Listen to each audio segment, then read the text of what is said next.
2013 Audi Q5. I did just get done rebuilding this engine after a timing chain failure. The upper timing cover gasket that I got was just the outer gasket on the surface that mates to the cylinder head.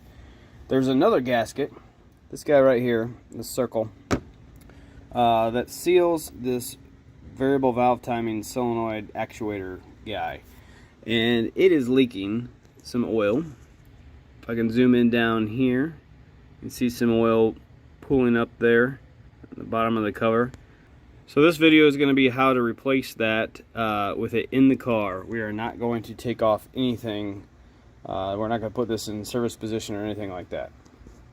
I got you all nice and zoomed in here. So you can't fit a ratchet in here with a torque socket. It's not much space. So here's a little trick of the trade. This is a T30 bit with a 1/4 inch wrench, the paper towel to take up any gap so you don't accidentally drop it.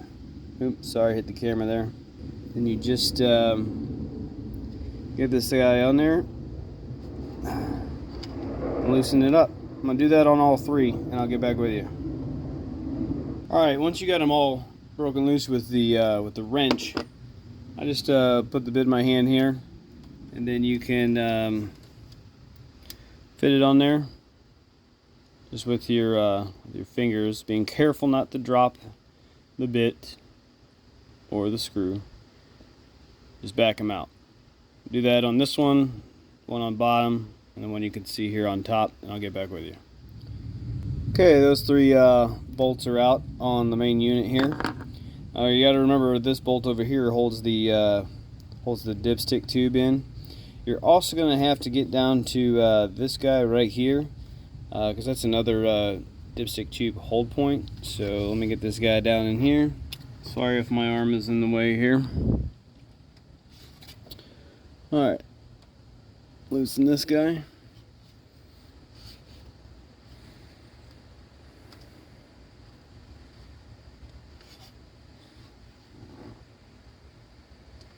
Alright, that one is loose. You know, I might be able to get that one with a ratchet.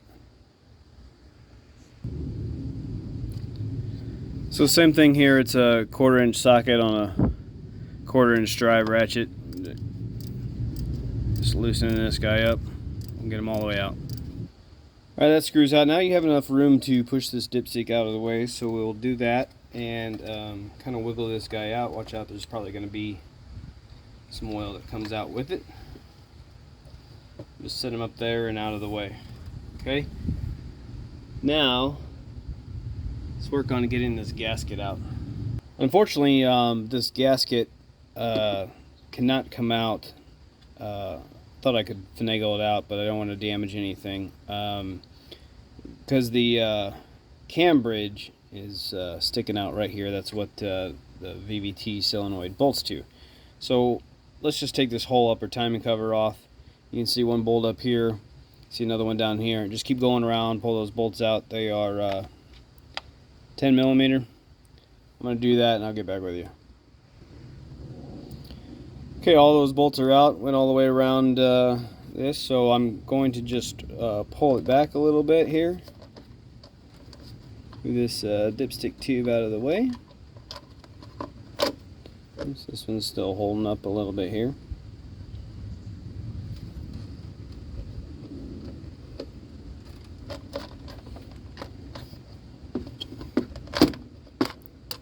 Alright, there we are.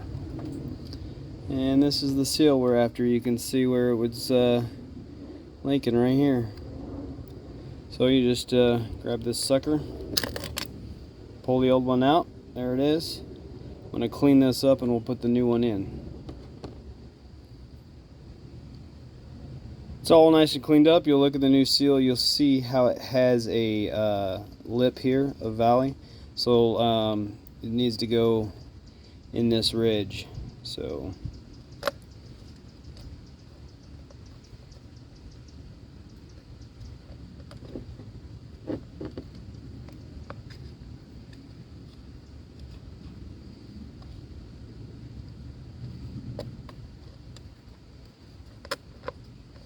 just like so. can see how it is on the surface there. I'm going to flip this over. You can see how it's seated on the inside there. Now we'll just set this back in. It's 5 bolts, by the way. 2 on the bottom, 1 on the side, 1 on the side, 1 on the top.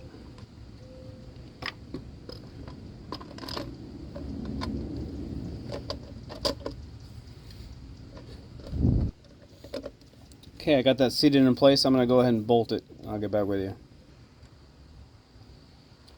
It's all bolted back in. It's time to put this guy back in. So slide that in, and I'll bolt it up.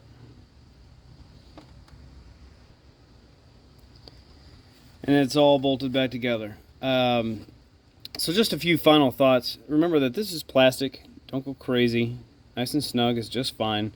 I think these bolts have stops anyway, so you can't go too crazy. Start all the bolts with your fingers first. You know, once you set this in here, go around to all 5 bolts and get them threaded, get them started. Same thing with this guy.